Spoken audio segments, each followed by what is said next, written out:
Hey, what's up? Welcome back. So this week I wanted to talk about jazz blues and the jazz blues form and how that's different than the regular 12-bar blues, okay? And then I'm going to teach you how to play exactly what I just played at the beginning of this video and all the extra stuff that I'm adding there. What I played was kind of a Joe Pass style jazz blues. Joe Pass is a really famous jazz guitarist who uses the jazz blues to do a lot of improvisations in his playing, and he's really one of the best players of all time. So let's just jump right in and go for it.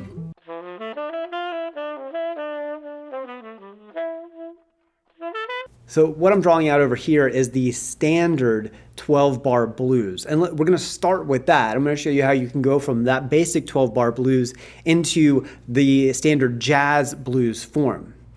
Okay? And we'll jump in and do that now.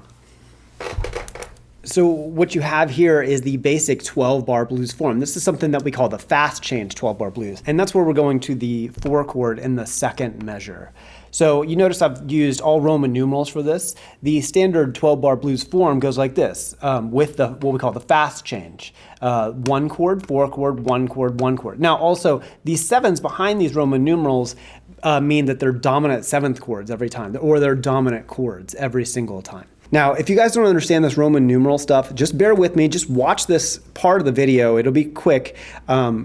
You need to hear this language a bunch of times before it starts to make sense, okay? Don't think that just because you don't understand it now that you're never going to understand it. You need to hear it several times and then it'll start to sink in. And after you study it a few times and play it physically on your guitar, it should make a lot more sense. But if you've never heard this type of stuff before, it's going to be confusing. Just bear with me and just watch me go through this stuff, and hopefully it'll start to make more sense. So we have a 1, 4, 1, 1, and then it goes 4, 4, 1, 1, and then 5, 4, 1, 5. That's the standard 12-bar blues form that hopefully you already know, okay? What I'm going to do now is show you how we can change this into a jazz blues form. So I'm going to do that in a different color in red. A really important thing about jazz is something that we call the 2-5-1. Which really comes from something that we call a cadence. Now, a cadence is a 5-to-1 motion in music. So like what we have here, a 5 chord going to a 1. That's what we call a standard cadence. And jazz players love that sound. So they add 5 1s as much as possible.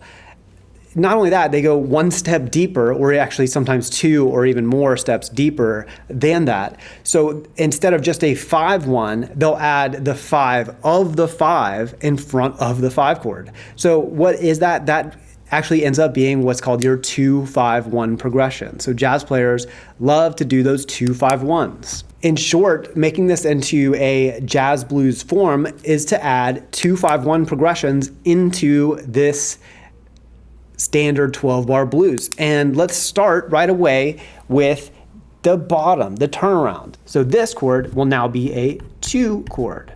So we're going to call it a 2 minor 7. This 4 chord will be a 5 chord.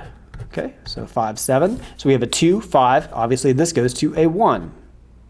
Okay, now since we like that, I said that sometimes they go in deeper than the 2-5-1. So the 5 of the 2 chord is the 6th chord. So that's the next level down from a 2-5-1. So first you have the 5-1 progression. The next level down is a 2-5-1 progression. And then the next level down from that is a 1-6-2-5-1, okay? Because the 6 is the 5 of the 2. So you keep going in this order. So what we're going to do here is just add the 6th chord.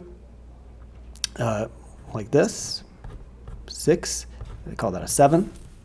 and then to A2 minor 7 to A5 7. Okay, now this 5 goes back to the 1. So now we have a 2, 5, 1, 6, 2, 5 back to the 1 at the top. In this measure, a lot of times people will add a 6th chord. Again, because what we talked about is that the 6th chord moves to the 2. It's the 5 of the 2. So let's add that here. It's a lot of moving backwards. Okay, 6. There's one more step that's really, really common. In this second measure of the 4 chord, where we have the 4 chord goes twice in a row, oftentimes what they'll do is play a sharp 4 diminished chord. Now really what this actually is a substitute for a 4 chord with a flat 9. So it's a 4-7 with a flat 9 substitution. This is now kind of a more standard jazz blues form. We've got the 2-5-1 turnarounds, we've got a 1-6-2-5, we've got the sharp 4 diminished chord in measure 6. Okay, so quickly I'm just going to rewrite that 12-bar blues form with now the jazz blues form. So here's our 12 bars. First, we're going to do this one in the key of G. So our 1 chord is going to be a G7, okay, to a C7. Let's just go through it quickly. G7, G7, C7, C sharp diminished, G7. Let's do an E7. This time we're going to make it an altered chord. We'll explain that in just a moment. The E7 to a sharp 9. A minor 7 is our 2 chord. We got our D7 for the 5 chord, and then our turnaround G7, E7 sharp 9. A minor 7 to D7. Okay, so here's our standard jazz blues form now with the actual chords written in. Okay, so now we're going to use this to kind of start to play through this. Okay, so before we go any further, let me play this in a very standard way. So we're going to just use our standard jazz voicings here. So you can use your jazz grips like you know them like this, or you can do kind of the smaller grips. Grip them however you want. It doesn't matter. Just play the right chord, okay? So what I'm going to do now is I'm just going to play through this cycle, and I'll kind of talk about it as I'm going. So 1, 2, 1 chord is G7. So we go G7, 2, 3, 4 to C7. Okay, a lot of times we play a C9 there instead. Okay, back to the G7 for 2 bars. Okay, now going to the C7, playing a C9. Now the C sharp diminished. This leads back to the G7. Okay, going to the 6th chord, the altered dominant. A minor 7 to D7. Now we're doing the quick turnaround. G7, E7 sharp 9, A minor 7 to D7. Okay, and then that will start the whole blues over again. The next step is to learn about flat 5 substitutions. Okay. This is something that Joe Pass does a lot, and I added that a lot in the beginning performance. So what is a flat 5 substitution and how do you use it? So first off, a flat 5 substitution, it works like this. So anytime you have a dominant 7th chord, you can substitute the dominant 7th chord a flat 5 interval away from it, okay? So I know it sounds complicated, but let me just show you. It's very easy to see on the guitar. It's easy to see where the flat 5 goes. If this is the root of G, the flat 5 is just this diagonal up 1 fret. Okay, there's G. This is the flat 5 of G. It's just diagonal up 1 fret. Now that diagonal line kind of keeps going like that. Now if we're here, if this is the root note, usually the flat 5 substitution will go down to there. Now that C7 to there will lead into the G. Now why? If we take a look at the G7 chord, I'm going to play the G with my thumb over the neck. Okay, these are the important notes of the G7 chord. We have the G note, okay? Then we have F, and then we also have B, okay? The F and the B are the 7th and the 3rd of the G7 chord. Those are the important chord tones. Now, if you take a look at the flat 5 substitution, which is D flat, 7, the 3rd of D flat is F, and the flat 7 of D flat is B. So those two notes, the F and the B, this little tritone here, those are the same two notes that we have both in the G7 and in the D flat 7. So that's why they work as substitutes, but it actually goes even one step further than that. You'll notice that this D flat 7 chord is just located right one step above the C7. That's where we're going. So that's how people use this flat 5 substitution most of the time. They'll use it right at the end of the phrase going into the next chord. So if you take a look at the first two chords, so these two chords here, G7 going to C7, a lot of times right in front of it here, they'll add that flat 5 substitution. And that's what this sounds like. I'll play it real slowly. So we have 1, G7, 2, 3, flat 5 sub going into the C7. Okay, now see how natural that sounds? It's so easy. 2, 3, 4, 1, 2, 3. Okay, you hear it most of the time and you're probably just thinking it's just kind of a sliding into the chord from 1/2 step up. And yeah, that's what it is, but where it comes from is the flat 5 substitutions. So let's go back into our page here and mark all the spots where we're going to do the flat 5 substitutions in this jazz blues in blue. Okay, so let's mark that now. So now we have the G5, and we'll just mark it as a flat 5 going into the chord. Then I'll play that progression for you. So we're going to put a flat 5 here.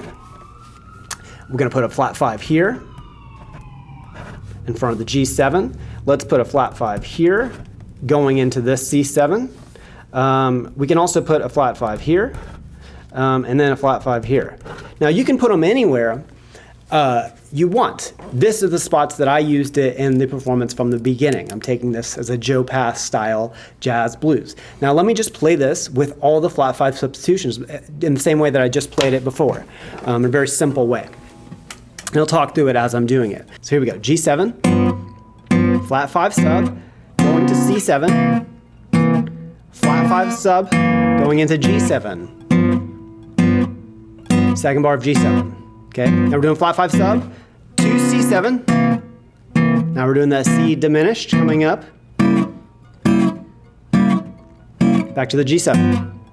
Okay, now we're going to the E7 sharp 9. Now the 2-5-1 turnaround. E7. Flat 5 sub. E7. A minor 7 to D7. Then we do one last flat 5 sub going back into the beginning. So the D goes to there, back to there. Okay, remember that diagonal line is the most important thing. So if this is the D7 chord, flat 5 sub goes from here to there, resolves that way. It really works out nicely for these blues progressions because it's always kind of a half step above where the chord you're going to is. So that's flat 5 substitutions. Okay. So another thing that comes up a lot of times is something that we call diminished passing chords. So where are we going to use these diminished passing chords? We're going to use them right here in this section. Okay, this G7 to this E7 chord, okay?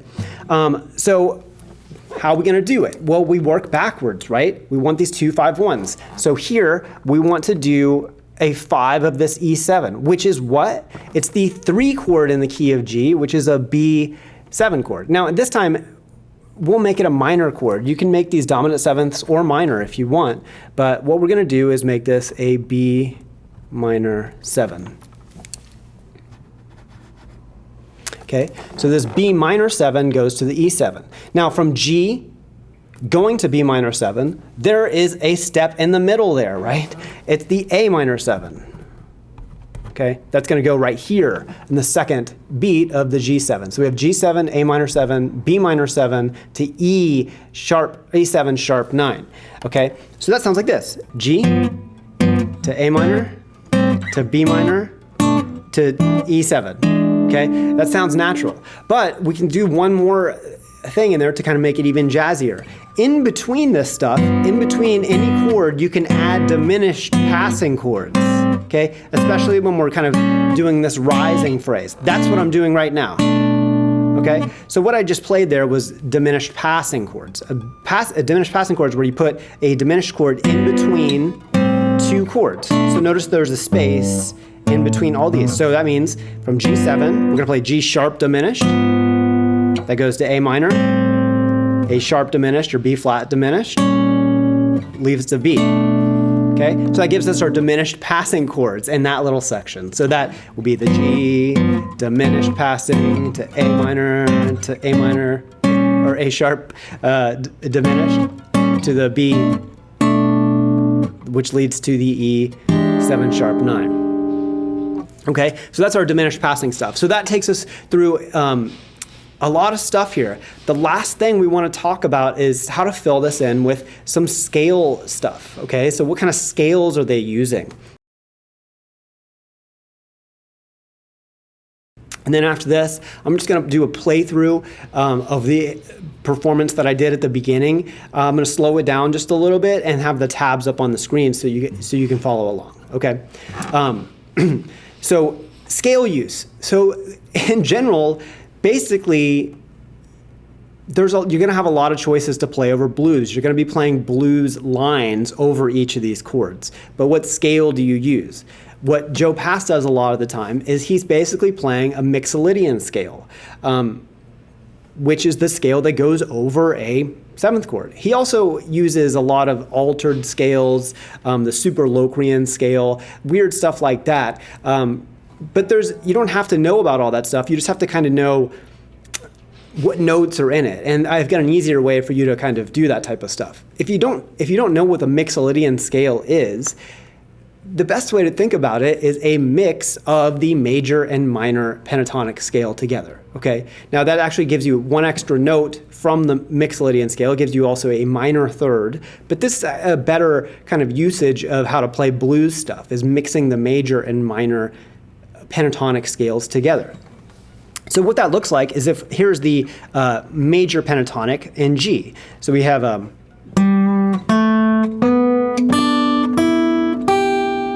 okay, so that's kind of outlining this G major chord and also adding the notes 2.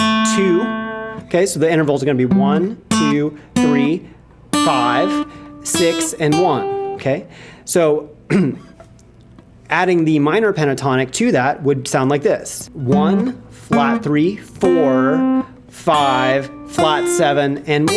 Okay, so basically mixing those together, it sounds like this: 1, 2, flat 3, 3, 4, 5, 6, flat 7, and 1. Okay, basically giving us a Mixolydian scale with the added minor third note. And how does he use that? He uses it in this fashion. Okay, so basically anytime you would kind of play a phrase, something like that, he would always add the minor third before that note. Okay, hopefully that makes sense.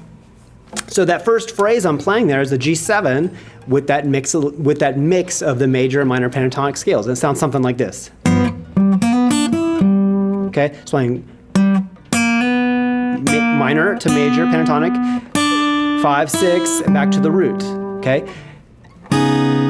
Okay. Then that flat 5 substitution going back down. Now with these flat 5 substitutions, you can also make them 9th chords or 13th chords, resolving in that way. Sometimes that sounds a little bit cooler. Okay.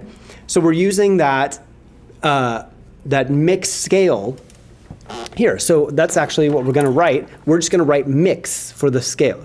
So we're just going to write the word mix for this scale. Okay, so we're going to write that in red.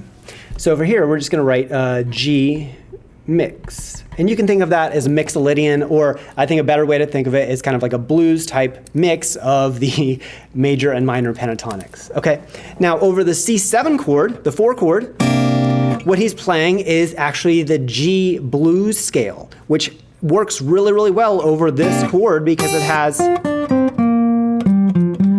a lot of the chord tones that we would like over a C7 chord.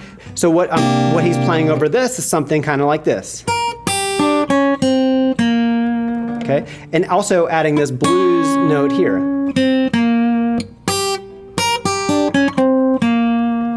That's a cool phrase to play over this, okay? So over C7, he's going to play G blues. Okay, back here, we're just going to do the mix again. Now this time, we're going to add a flat 5. We're going to add that Mixolydian scale, okay, adding this flat 5 note.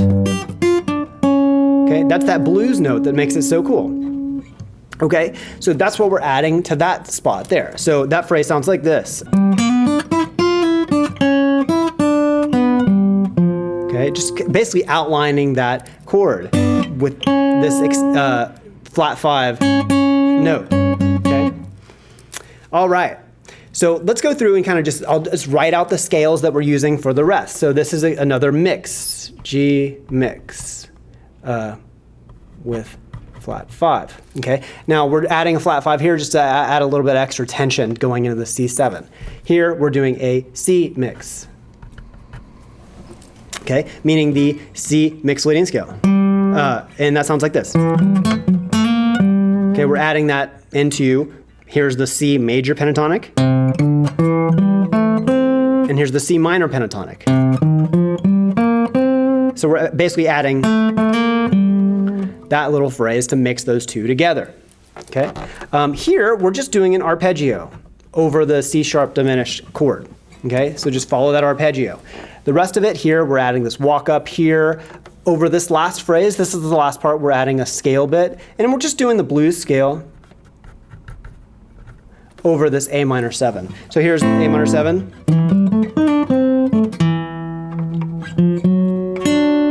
Okay, into that. And those are all the scale passages, okay? So that's it for this one, okay? So now we're gonna do I'm just gonna do a slow playthrough of this and see if you can follow along. Review this video if it doesn't make a lot of sense. And then that's it.